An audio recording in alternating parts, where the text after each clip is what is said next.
Olá, boa noite, graça e paz, com alegria estou aqui. E o mais gostoso é que hoje estou gravando em pé pela primeira vez. Estar sentado numa cadeira, meu irmão, diante de uma telinha tão reduzida, tão pequena. Um homem com 1,95 m, pesando cento e vários quilos, sentado, falar com vocês, falar com o coração, falar com emoção, falar com a alma e sem poder gesticular, sem poder se mexer, pelo menos balançar um pouco, é uma tarefa, é um exercício extremamente difícil, complicado e ruim demais. E hoje eu fiz uma improvisação aqui, estou na mesa da cozinha de casa, coloquei 2 caixas seletivas, daquelas de supermercado, para que o laptop ficasse alto e nós pudéssemos conversar e eu me sentir um pouco mais solto, né? Eu tenho um temperamento sanguíneo, tenho a descendência italiana e ser muito polidinho, muito certinho, muito carinha de anjo, muito jeitinho de andor, é complicado para mim. Hoje eu quero repartir com você a mensagem da palavra do Senhor que está no livro de Atos, capítulo 10. Lá na história de Pedro, quando foi até a casa de Cornélio, né? E teve um acontecimento, um diálogo, e sobre isso nós vamos falar nessa noite.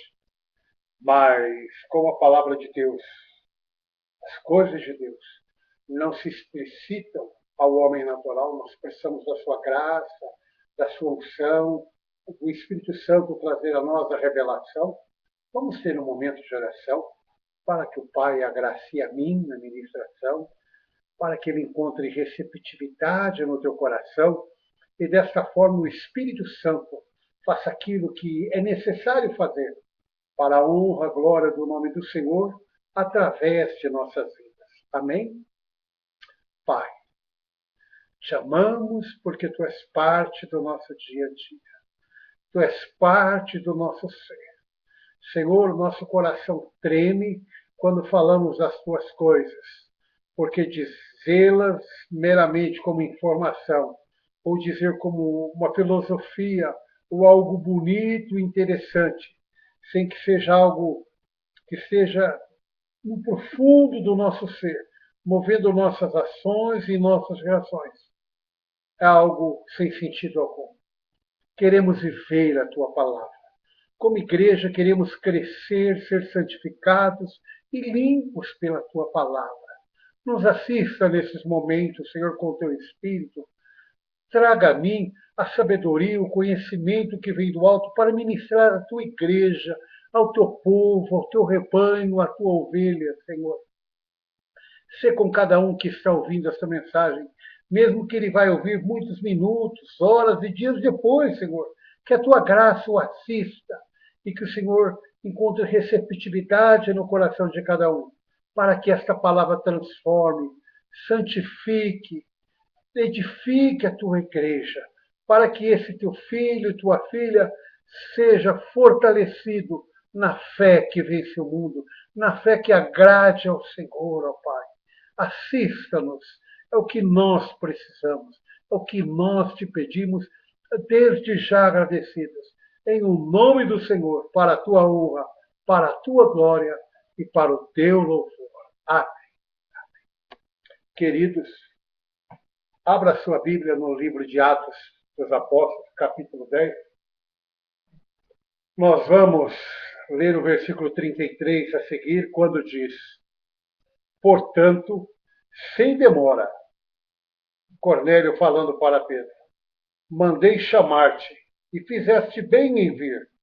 Agora, pois, estamos todos aqui na presença de Deus, prontos para ouvir tudo quanto que te foi ordenado por parte do Senhor.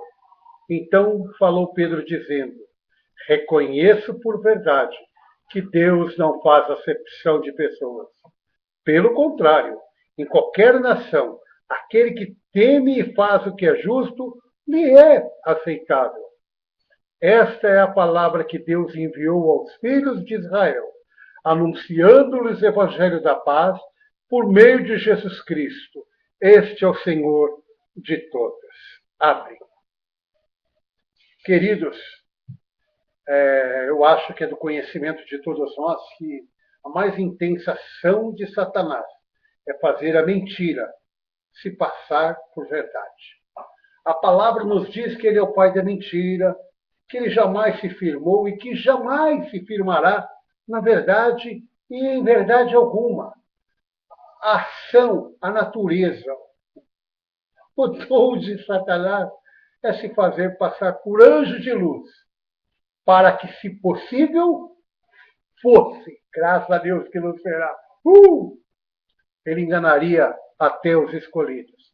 Tamanha ardilosidade, astúcia do seu engano, da sua mentira, tamanha a perfeição com que ele se travestiria como homem de Deus, como coisas de Deus, como anjo de Deus. E hoje, mais do que nunca, até então, desde a época de Adão, nós estamos vivendo intensamente. Não chegamos no ápice ainda não.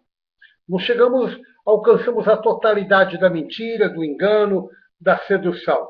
Mas nós estamos vivendo dos dias de Adão até os dias de hoje, nós estamos vivendo o pico, o índice máximo da mentira, do engano, do ludibriar de Satanás, do faz de conta, ele tentando tomar a forma das coisas de Deus.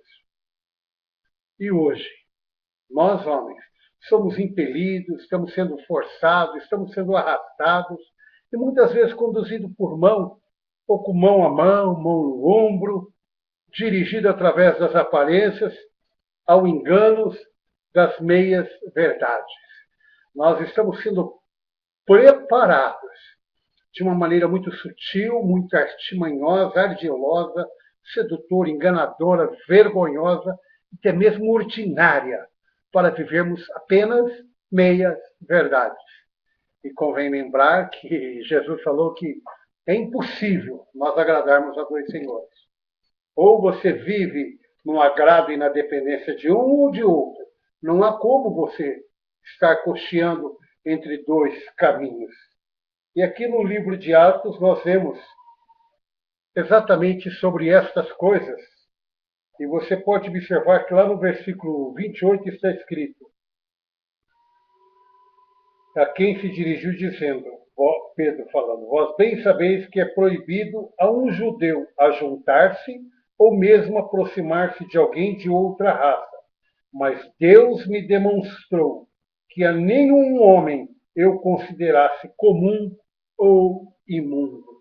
Então nós podemos ver aqui Pedro testemunhando aqueles que o aguardavam ali na casa de Cornélio, dizendo, olha, Deus se manifestou, Deus aproximou, Deus me dirigiu até aqui, dizendo que é impossível, que é indevido, que o filho dele, que um servo dele, considere comum ou imundo aquilo que Deus fez.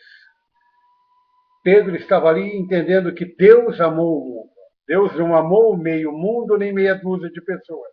E nem tampouco Deus fez tudo para Israel, só para Israel, como hoje as igrejas que se dizem do Senhor parecem um kibutz de Israel. Bandeira de Israel, chofar de Israel, arca da aliança de Israel, quepá de Israel, manto com a cor de Israel, sendo que foi ela a primeira nação a rejeitar os profetas, Deus, a lei, a primeira nação no exemplo mor de uma idolatria, de uma rebeldia ímpar, a ponto que Paulo, escrevendo aos Romanos, disse que Deus não poupou os ramos naturais, que se ele não poupou os ramos naturais, que era Israel, muito menos a nós. E idiota e cegamente, as igrejas hoje estão tentando voltar à época de Israel. Pior, tentando ser Israel. Israel blasfemo, duro de coração. Que foi simplesmente uma nação chamada, constituída para expandir a grandeza, a sabedoria e o poder de Deus, não deu conta do recado, não se interessou, não quis executar, matou o que a ela foi enviado. Ainda que o Senhor, como diz, como galinha tentando acobertar, tentando protegê-los, tentando envolver debaixo das asas, eles apedrejaram, fugiram e rejeitaram ao Senhor. Queridos, aqui Pedro já era servo de Deus, convertido. Então a palavra nos mostra que é possível nós nos apresentarmos. É possível as pessoas estarem envolvidas no ministério sacerdotal. É possível a pessoa já ser salva, redimido em Cristo Jesus.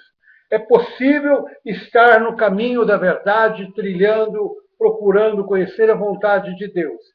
É possível você ser visto, reconhecido, aceito, ter nome, ter a fama em ter ou ser uma autoridade, entretanto, sem conhecer a grandeza do amor de Deus. Pedro não conhecia a extensão do amor de Deus.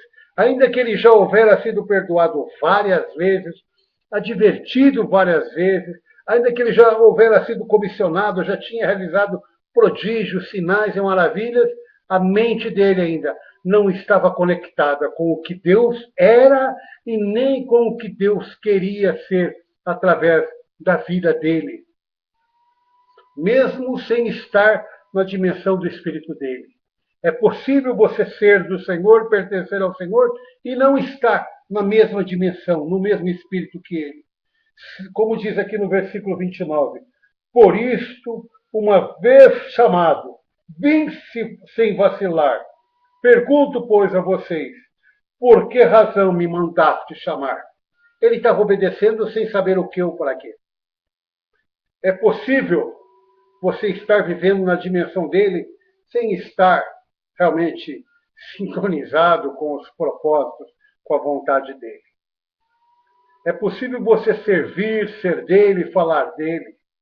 E você ser dele, servir, falar dele, pertencer a ele, se dizer dele, ter comunhão, acesso, conhecimento e manusear a sua palavra, e isto não nos dá direito algum em nos sermos melhor. Dizermos que somos melhores. Pensar que nós sejamos melhores. Como muitos que têm um ministério que é um pouco mais externo, exterior, aquele ministério de arrebanhar vidas, de conquistar, de apregoar, de trazer vidas para o rebanho para que depois seja ministrada, não é isso que acontece. Eles ganham e eles mesmos querem tomar conta. Eles querem ser a cozinheira, a arrumadeira, a passadeira, a lavadeira, querem ser tudo. Enfim, querem ser donos. E nós vemos que Pedro estava aprendendo exatamente esta lição. Que ser de Deus, ouvir a voz de Deus, não nos torna soberanos da verdade. Não nos torna donos da verdade também. Como nem tão pouco nos torna suficientes nem mesmo para nós mesmos. Pedro falava, eu não sei para que eu estou aqui.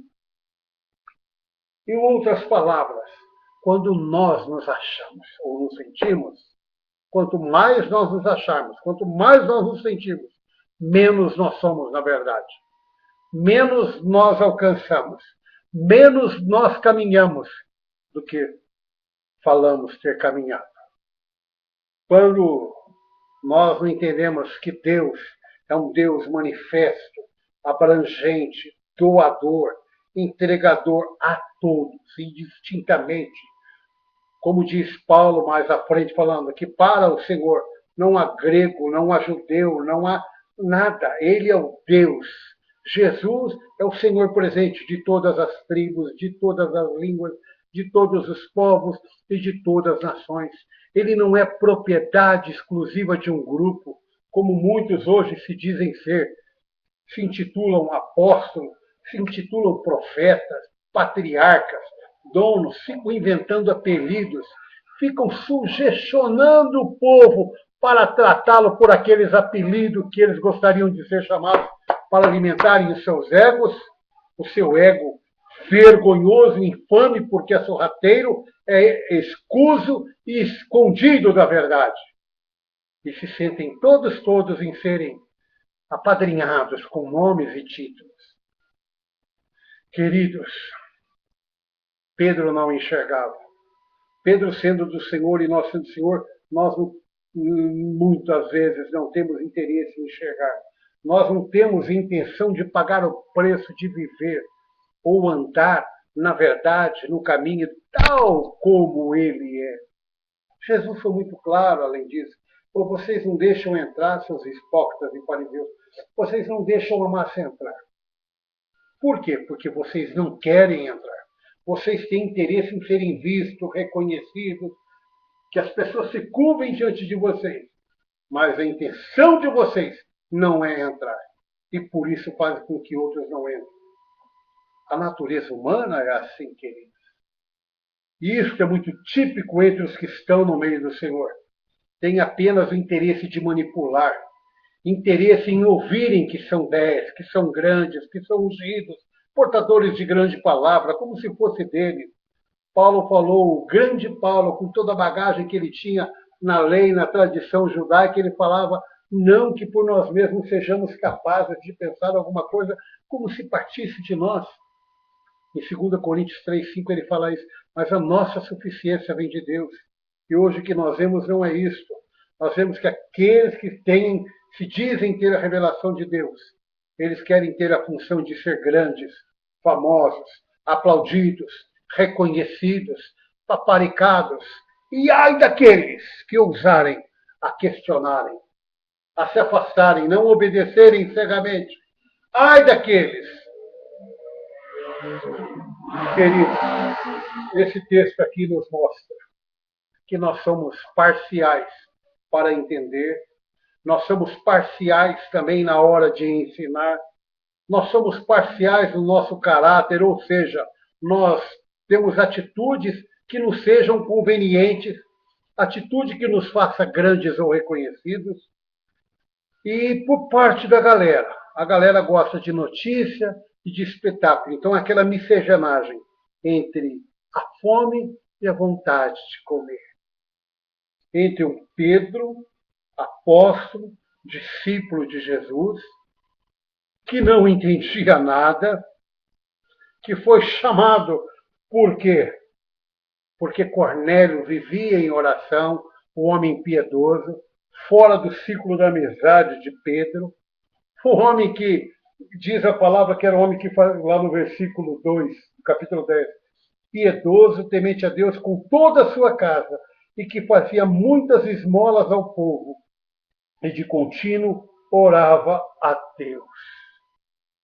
Então, Pedro estava sendo dirigido para lá, o apóstolo, o discípulo. Você conhece algum apóstolo hoje que ouve alguém, querido?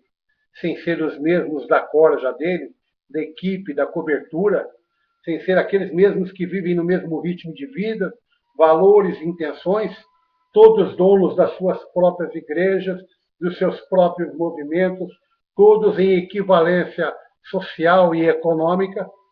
Você já viu esses caras ouvir alguém? Ouvem eles. E se dizem pai do ensino, pai do apostolado.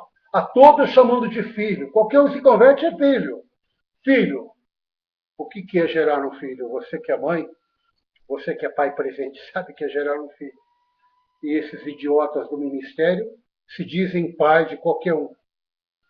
Queridos, nós não podemos ser parciais no entendimento. E Cornélio falou, olha Pedro, sem demora mandei te chamar, que fizesse bem vir.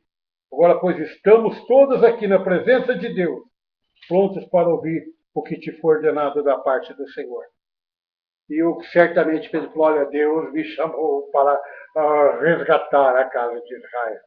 Deus me chamou com ministério específico para tornar Israel grande. Serei o instrumento para fazer Israel reconhecer a grandeza de Deus, do Jeová. E aí,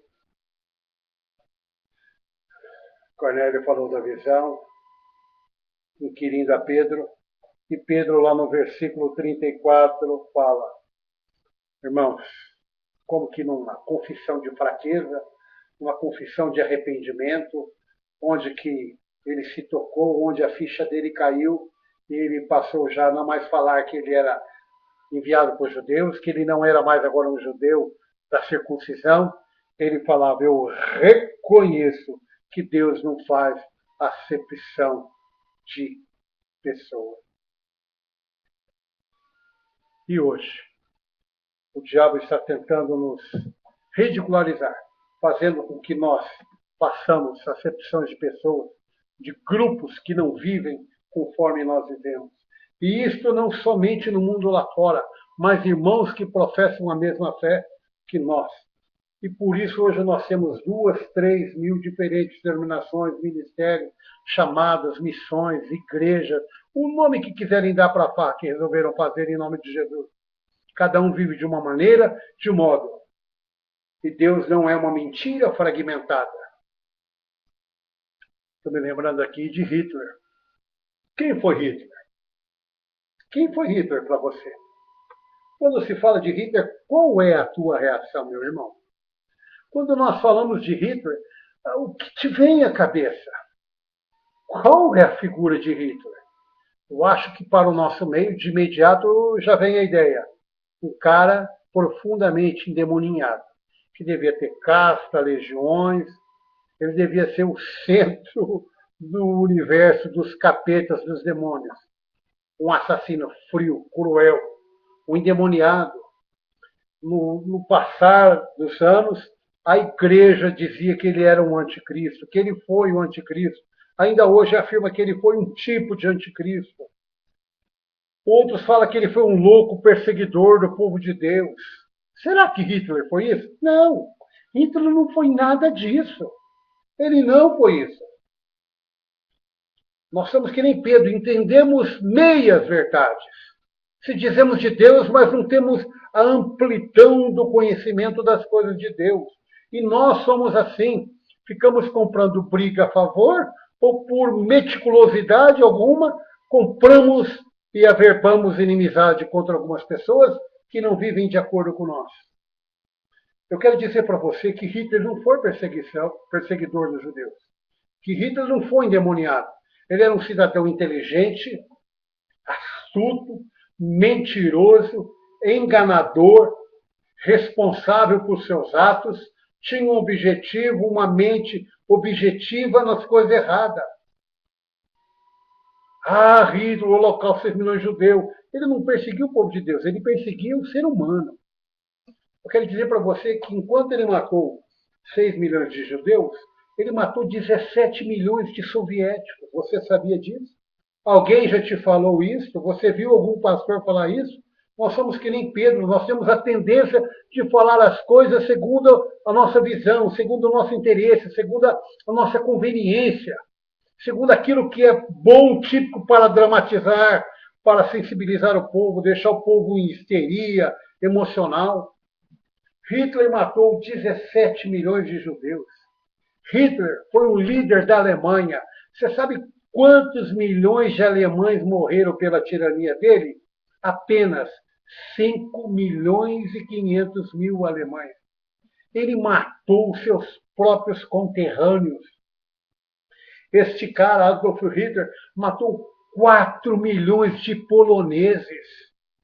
Este mesmo cara matou 2 milhões de chineses, matou 1,5 milhão de japoneses, matou 550 mil franceses, matou 400 mil italianos, assassinou 396 mil ingleses e 292 mil soldados norte-americanos.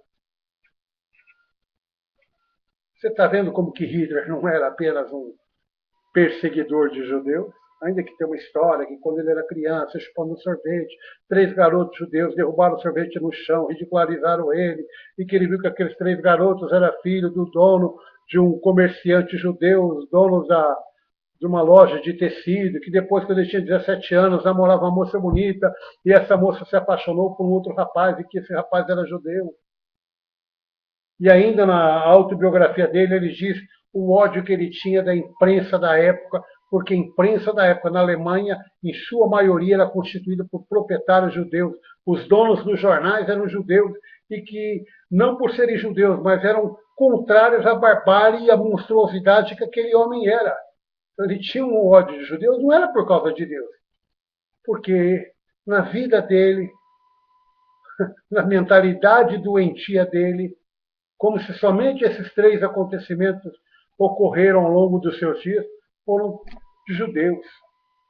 Com isso eu quero dizer para você que, tal como Pedro, quem quer ser mais, quem sonha em ser grande, querido, quem diz ter ou ser o portador da verdade, quem arrebanha e torna-se voz de milhões, de milhares, de uma grande multidão, é inevitável, fatal e inevitavelmente essa pessoa se tornará um assassino. Hitler foi assassino de 50 milhões de pessoas. E muitos, como Pedro, antes de terem a visão de que Deus não faz acepção de pessoas, que para Deus todos são iguais e todos devem ser tratados, recebidos, dignificados, como todos com os mesmos direitos e deveres, quem quer ser um grande líder sem ter a graça de conhecer a visão de Deus, de que para com ele não há acepção de pessoas, vai se tornar um assassino. Hitler foi assassino de vidas. Matou, dizimou aleijados, cegos, os que eram portadores de alguma deficiência. Ele exterminava porque ele queria criar uma raça pura. Olha que intenção linda. Olha que boa, que coisa maravilhosa. Apurar a raça humana. Assim como os muitos pregadores falam do reino de Deus, do reino de Deus, a obra de Deus, e todo dia arrancando dinheiro para manterem seus programas, evangelizando no campo das outras igrejas. Saem para missões para ir pregar em outras igrejas. Quem não sai numa missão de que não há igreja nenhuma? Vai viver lá. Não vai levar migalhas, não. Vai viver. E hoje muitos estão se tornando assassinos de vida, assassinos da verdade, assassinos da liberdade das pessoas, assassinos da história individual das pessoas, levando as pessoas a viverem a história que eles querem criar para elas. Sério, chato e profundo isso, né, queridos? E contundente também. Fazer o quê? É verdade. E não é que ela seja dura, é que nós vivemos uma mentira, um faz de conta tão distantes do que é a visão de Deus. Ainda nós não temos a visão de que para com Deus não há acepção de pessoas, tal como Pedro teve, que naquele lençol havia tudo que ele tinha por impuro, por indigno, por asqueroso, por podre, por pecaminoso. Deus mostrou que todos diante dele têm a oportunidade da graça, têm a oportunidade de serem abraçados, de serem acolhidos pelo Senhor, de serem socorridos pelo Senhor. O que diz Romanos 12:1? Rogo-vos, pois, irmãos, pelas misericórdias de Deus, que apresenteis o vosso corpo por sacrifício vivo, santo e agradável a Deus, que é o vosso culto racional. Queridos, se nós somos pó, ao pó tornaremos. Se nós, como disse Jesus, que nós não deveríamos ter medo, nem temer, nem se intimidar diante dos que podem matar apenas o corpo. Se a palavra fala que o fim desta vida é a morte, para muitos será a morte eterna, por que apresentar bem ele a Deus? Por que apresentamos nós este corpo que é tão miserável, que é pó, que o pó tornará, tão miserável, tão ingrato, tão indigno, tão falso, tão enganoso, tão inconstante, tão leviano, tão faz de conta, tão sedutor? Por que Deus pede para que apresentemos agora este corpo como um sacrifício vivo, santo e agradável a Deus, que é o nosso culto racional? Por quê? Não parece incoerente, queridos? A palavra narrar, descrever, discorrer acerca da nossa natureza, fala que a nossa justiça, o nosso melhor, nossa melhor virtude é como um trapo de imundícia diante dele. Por que agora Deus pede que apresentemos esse corpo como sacrifício vivo, santo e agradável? Porque se você não estiver apresentando o teu corpo, a tua mente ao Senhor, sem estar diante dele, pouca chance, quase nenhuma, e talvez nenhuma chance, nós teríamos em ser santos, de estar vivos e muito menos de sermos agradáveis a Deus. Nós somos chamados para apresentar a Ele para o serviço dele. Só no corpo disse a palavra que não há um justo sequer. Não havia uma que buscasse a Deus. Não havia uma alma, um espírito, um ser, um homem com o coração ansioso pela presença de Deus. Não havia um sequer que buscava o bem. Pela busca, pela prática, pelo desejo do bem e da verdade, não havia uma única pessoa. E aqui Deus fala, Pedro, oh Pedro, apesar de tudo isso, Pedro, eu amo esse povo. Pedro, deixa de continuar ser teimoso, ser parcial, Pedro. Eu não faço acepção de pessoas, Pedro. Eu não te chamei para você marginalizar um e abraçar outros, Pedro. Eu não morri naquela cruz, Pedro, por causa de meia dúzia, por causa de uns. Todos pecaram e carecem da glória de Deus. Ô Pedro, acorda, Pedro. Onde abundou o pecado é para superabundar a graça. Por isso que Pedro falou, para com Deus é uma acepção de pessoa, depois que ele teve a visão que Deus lhe mostrou. E Deus estava falando, Pedro, não deixa Satanás encher teu coração. Não há judeu, não há grego, não há privilegiados, não há quem tenha maior unção, não há quem tenha o melhor ou maior chamado. Pedro, todos são iguais. Pedro, todos precisam passar pela cruz. Pedro, somente na cruz há um novo homem, Pedro. Fora da cruz, Israel, midianitas, todo e qualquer povo, gregos, troianos, saduceus, estou me lembrando, tentando lembrar dos povos daquela época atrás, é mentira música, que barato. Só na cruz há um novo homem. É ela, é nela que todos se tornam um. Somente nela todos se tornam um. E o maior será aquele que vos servir. Exatamente ao contrário que nós vemos hoje, onde o maior todos se reverenciam. Onde o maior fala e todos literalmente põem o rabinho no meio das pernas e como burro de cargas, de cangas, murcham as orelhas e ficam comprando brigas e falando asneiras do que não conhece e que conhece apenas parcialmente. Rogo-vos, pois, irmãos, pelas misericórdias, não é pela justiça, não é pelo poder, não é pela grandeza, não é pela espiritualidade. Rogo-vos pela misericórdia de Deus que apresentei os vossos corpos. Depois o versículo 2 fala, e não vos conformeis com esse século, mas transformai-vos pela renovação da vossa mente. Lá no capítulo 6, versículo 4 de Romanos, Paulo fala, somos, pois, sepultados com ele na morte pelo batismo, para que, como Cristo foi ressuscitado dentre os mortos para a glória do Pai, assim também andemos nós em novidade de vida. Isso quer dizer, é uma mensagem de Deus a você. Pedro estava querendo alcançar aos outros e não tinha sido alcançado por si mesmo. Ele era dono da sua vontade.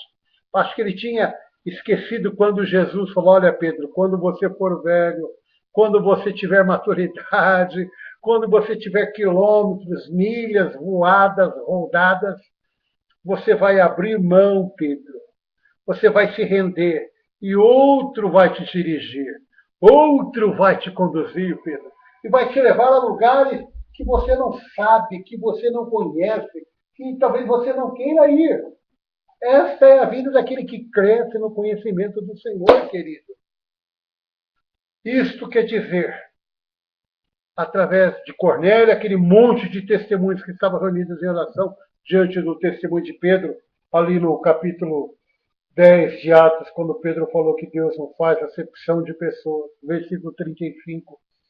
Pelo contrário, em qualquer nação, em qualquer costume, em qualquer cultura, em qualquer modo, em qualquer linguagem, em qualquer hábito, em qualquer, aquele, cadê 35? Em qualquer nação, aquele que teme e faz o que é justo lhe é aceitável.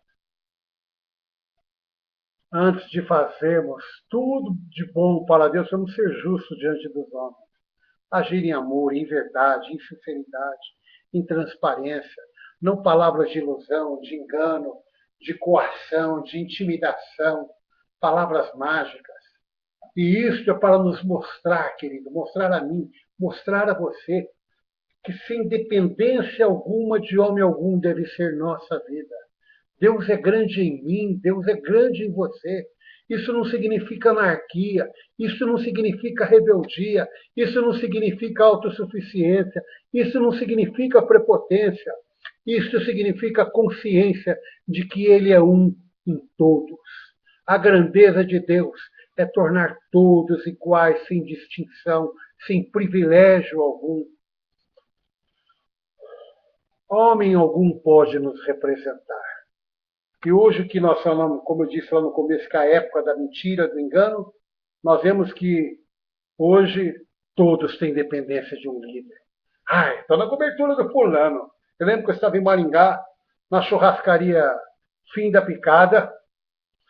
Esqueci o nome do irmão, que é o proprietário de lá. Eu sempre almoçava lá para honrar ele, que é um comerciante, irmão em Cristo, almoçava lá para ele ter o ganho dele através da minha vida e não o ímpio.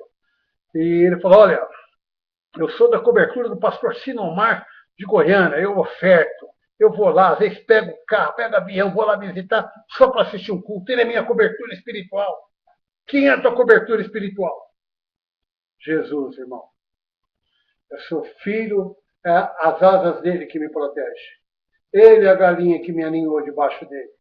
A partir de então, para aquele irmão, a nossa amizade não foi mais a mesma, e nem eu fui tratado, recebido com a alegria que eu era recebido. Porque eu não pensava, não comungava no mesmo pensamento dele. Eu dependi de Jesus. Ele falou, meu irmão, há um só mediador entre Deus e os homens, Jesus Cristo, justo. E hoje nós vemos as pessoas tendo dependência uns dos outros. Nós fomos e somos chamados a dar uma resposta pessoal a Deus, tal como Pedro foi. Não é resposta coletiva. Não é levantar de mão como se tivéssemos uma fábrica de sabonete, ou Jesus fosse uma fábrica que tem uma fórmula mágica e que por minutos engarrafa 200.000 pets de Coca-Cola. A vida com Deus é uma resposta pessoal. Chega, basta do que Adão disse no paraíso. Senhor, a mulher que o Senhor me deu, me deu da árvore eu comer. Até hoje, transferindo para outros a responsabilidade. Deus quer responsabilidade. Deus sabe que nós podemos responder e corresponder a Ele, porque Ele não nos fez banana. A palavra fala que Ele nos fez a sua imagem e a sua semelhança. Um pouco menores. Um pouco menor. Não sei se esse pouco é centímetro, é anos-luz ou o quê. Mas um pouco menores que anjos nós somos feitos. Queridos, só que para Deus, nossa alma vale mais do que tudo aí que está aí fora. Você precisa dar uma resposta pessoal, tal como Pedro. Não é ficar no seu cantinho, não. Ficar fazendo firulas no seu meio. Ficar brincando que ama o Senhor.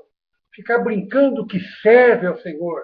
Eu não faço isso, eu não faço aquilo. Escolhendo com quem sair, escolher quem abraçar, escolhendo quem vai ministrar a palavra. Esse pode cantar, esse não pode. Eu lembro que eu tinha um irmão que eu tinha muita comunhão e sempre fui amigo dele, a ponto de um irmão carnal dele me dizer, olha, fulano disse que você era o melhor amigo dele. Eu falei, ele não falou que eu sou, não? Ele só riu. E eu rompi com esse irmão, por causa das palhaçadas. Eu lembro que eu ia na igreja, não tinha oportunidade. E naquela época, na minha comunidade onde eu comungava, tinha um grupo musical de grande talento, fantástico, maravilhoso. E que onde eles iam, eram endeusados, requisitados à torta direita. Ainda que com trilhões de problemas internos. Então, por que isso? Porque os homens vivem da aparência. Nós queremos os grandes, nós queremos os famosos, nós queremos aqueles que nos podem dar retorno. Por isso que o rico é bonzinho só para com o rico. Porque ele sabe que ele pode investir e vai ter de volta. Se não tiver de volta, tem o bem, tem o capital. Queridos, basta de sermos Adão. Ah, Senhor, a mulher que tu me deste por companhia. Ah, meu irmão. Ah, meu pastor. Ah, aquele apóstolo me enganou, me mentiu, me tirou.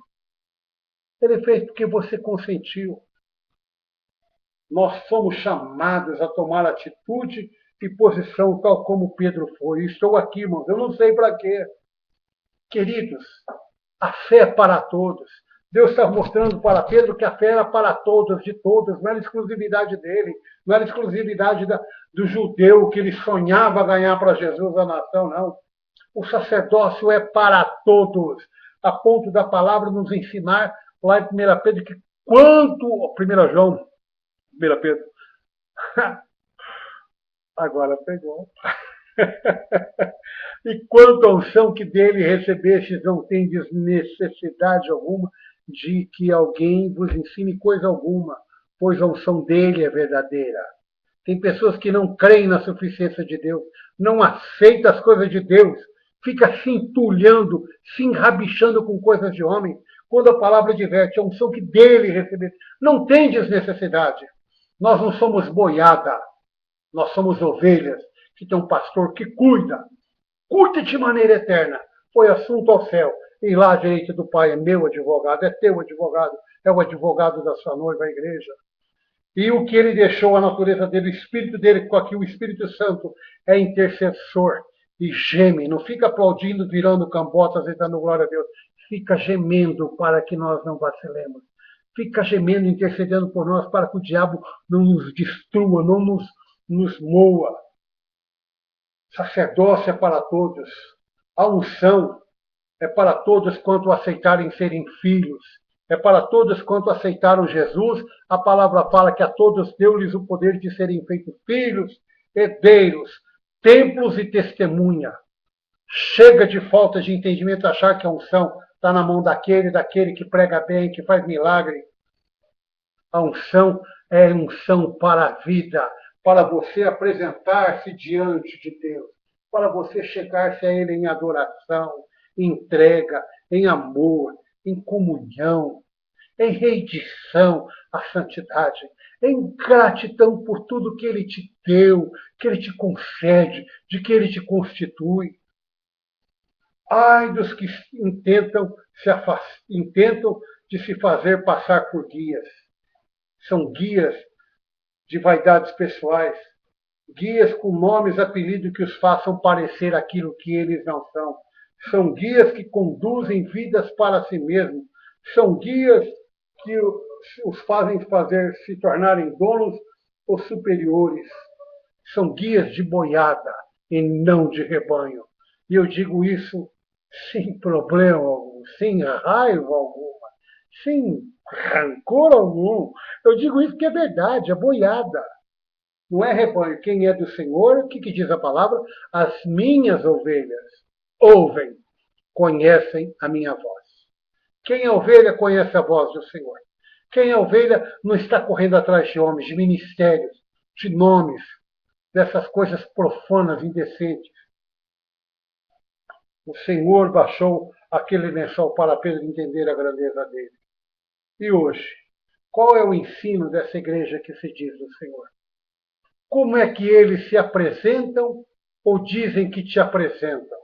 Nome nos livros, nome que vai para os montes, nome que vai para Israel, a água que vem de Israel, o óleo santo da figueira não sei da onde, da videira não sei da onde, do nardo não sei da onde. Que palhaçada! Que vida infame! Tantos dos que ensinam, quanto dos que o seguem. Por isso que eu digo que são boiada. Vão atrás, um atrás do outro. Como diz aquela música do Alceu Valença, né? Vida de gado, povo marcado e povo feliz. O povo foge da ignorância, apesar de viver bem junto dela. O que rola hoje no show chamado culto? Qual é a atração principal do picadeiro que eles insistem em chamar de altar do Senhor? Altar somos nós, meus queridos. Nós somos a oferta viva. Eles chamam aquilo de altar, de púlpito, só para que possam ser respeitados ou o povo pensar que eles sejam melhor. Qual é a atração principal? Batalha contra ídolos. O que diz a palavra? Os que adoram ídolos vão se tornar como eles, nada são. Ídolo nada é. O que torna o ídolo é a decisão por eles. De vez vocês saírem nos montes para batalhar, vai batalhar por vidas, vai chorar por vidas, vai atrair como Deus tentou atrair Israel com cordas de amor, com laços de carinho. Vós sereis conhecidos meus discípulos se tiverdes amor um pelos outros. É isto que ganha uma nação, é isso que ganha um bairro, uma cidade, uma vizinhança, uma família. Batalha em montes, batalha nas encruzilhadas, batalha na represa, batalha onde lá ficam os grandes condomínios, batalha onde que ficam os lugares ermos da prostituição. Para com isso. Que palhaçada. O mundo jaz no maligno, meu irmão. Cada centímetro dele jaz no maligno. E você está achando que é só ali? Você está cego, equivocado e fazendo carnaval com as coisas de Deus. Batalha contra o invisível, que não requer caráter, que não requer frutos, que fica tudo sempre tornando-se espetáculo. Aquelas batalhas das fórmulas santas, onde tem as palavrinhas mágicas, onde você é ensinado a falar Yeshua, que aí representa Deus, vai ouvir o nome dele na língua. Ah, para! Falou Pedro dizendo, reconheço por verdade que Deus não faz acepção de pessoas. Pelo contrário, em qualquer nação, aquele que teme ao Senhor faz o que é justo e lhe é aceitável. Esta é a palavra que Deus enviou aos filhos de Israel, anunciando-lhes o evangelho da paz, por meio de Jesus Cristo. E este é o Senhor de todos. Ele não é Senhor de meia dúzia, não. Ele não é o Senhor de fórmulas santas, Yeshua, toma posse, vou reivindicar. Reivindicar o quê? Não temos direito algum. O salmista falava, Senhor, se observares a iniquidade, lá no Salmo 130, quem, Senhor, vai substituir? Aí ele mesmo responde, Senhor, contigo está o perdão para que te tema. Deus será temido, amado, respeitado, buscado, acolhido, conhecido, tratado com ternura. Deus será o açúcar numa mão quando você reconhecer a sua limitação. Se observares iniquidades, diz o salmista 130, versículo 3, quem vai subsistir? Quem vai estar vivo? Ninguém. Aí ele fala, Senhor, contigo está o perdão para que te tema. Se você está procurando guerra, justiça, batalha, carnaval, sucesso, movimento, a boiada atrás festejando como se fosse um espetáculo, como se você soubesse das coisas, pare, volte para trás. Livra-te a ti e aos que estão te seguindo. Esse povo aí que está cheio de objetos mágicos, mantos coloridos, chofar para atrair o Espírito Santo. Espírito Santo, eu sou o templo. Espírito Santo, quem dá é o Senhor. Ele enviou o Espírito.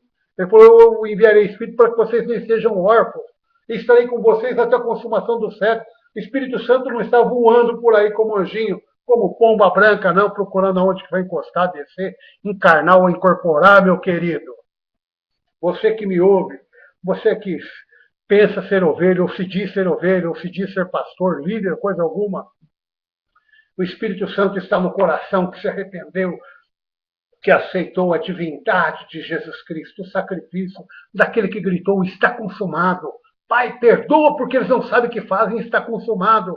O que Jesus fez pela sua igreja foi perfeito, foi pleno, não precisa desses enganos, dessas atrocidades moral, emocional contra um povo fraco, um povo frágil, um povo que acolhe a tudo, um povo que mesmo estando a 100, 200, 300 metros do cume, enquanto lá está trovejando e tendo as revelações das leis de Deus, aqui embaixo adorando bezerros pela mão de um sacerdote, que era o irmão do cara que estava lá em cima recebendo as leis, que era Moisés.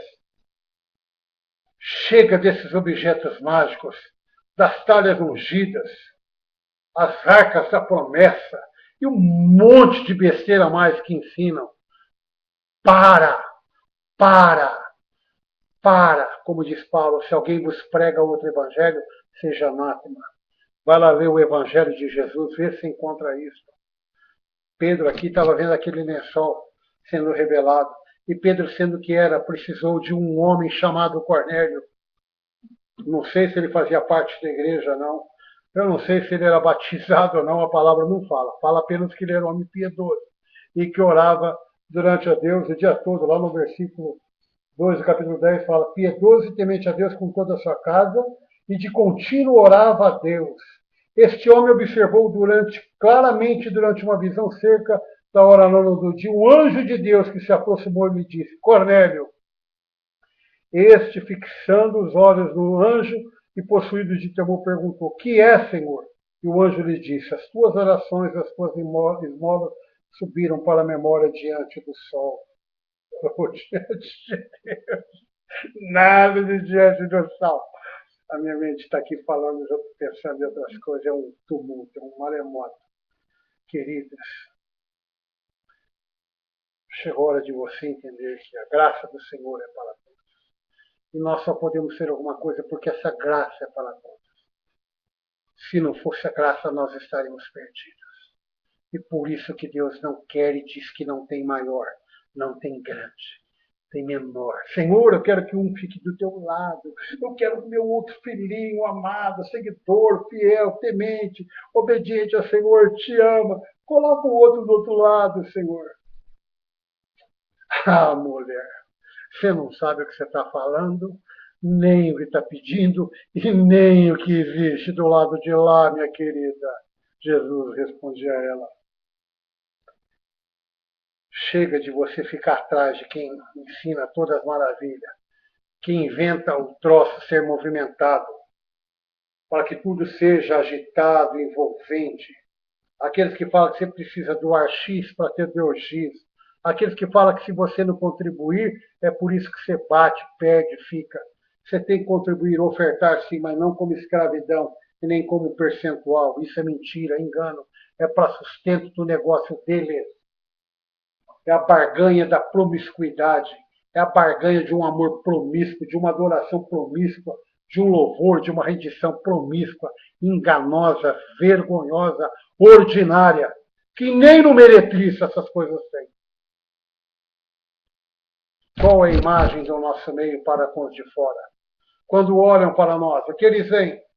Vem um grupo de irmãos unidos, queridos, numa amizade ferrenha, tremenda, todos juntos, sempre juntos, brincando junto, torcendo junto, ceando junto, indo para o mesmo local de adoração, falando as mesmas coisas, falando a mesma língua.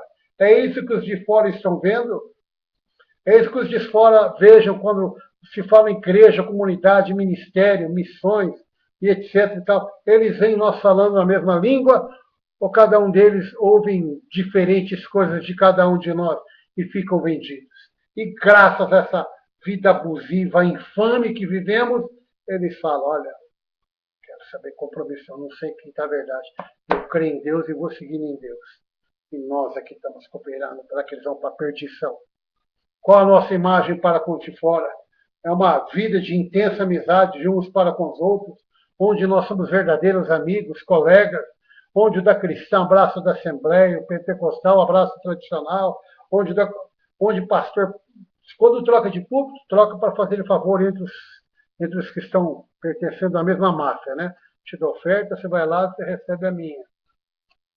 Às vezes eu vejo campanha de evangelização em tal lugar.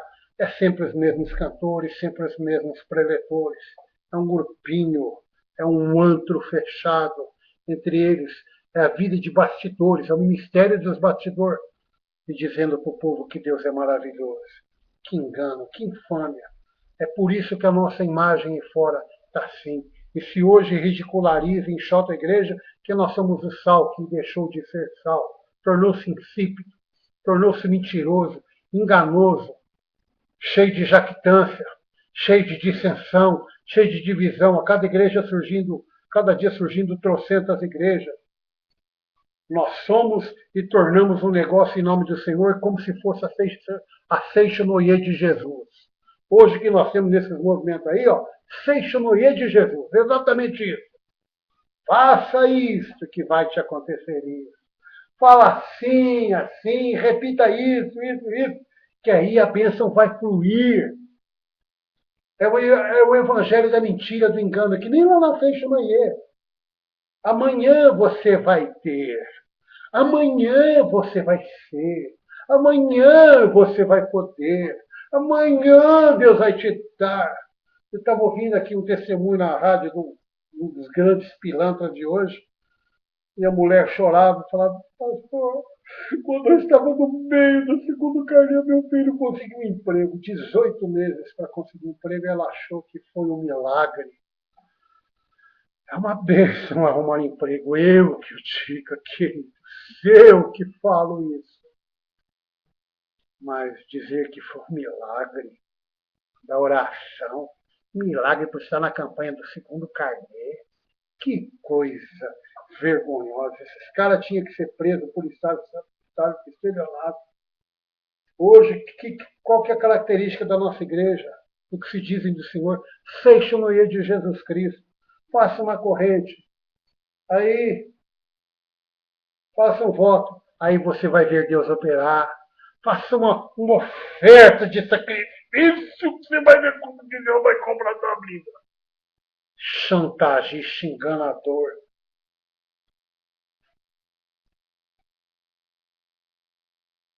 Grande culto, grande reunião. Domingo vai ter o fulano cantando. Domingo nós vamos fazer a corrente não sei do que. Domingo vai ser o óleo santo para a família. Para atrair. Como se nós precisássemos de estar naquele salão. E isso eles fazem com tanta eficácia que destituíram, roubaram, dissiparam, exterminaram 2, 3 irmãos se reunirem para a comunhão, para a troca de ideias, para estar na casa um do outro conversando, brincando com naturalidade de vida e não lá para fazer as coisas em busca do milagre. Queridos, chegou a hora, passou da hora de você abraçar, de você entender, de você deixar de ser cego e surdo, que nem estava sendo Pedro. Chegou a hora de você ver e ouvir o que do céu desceu, do que do céu foi dado aos homens. Não falta nada.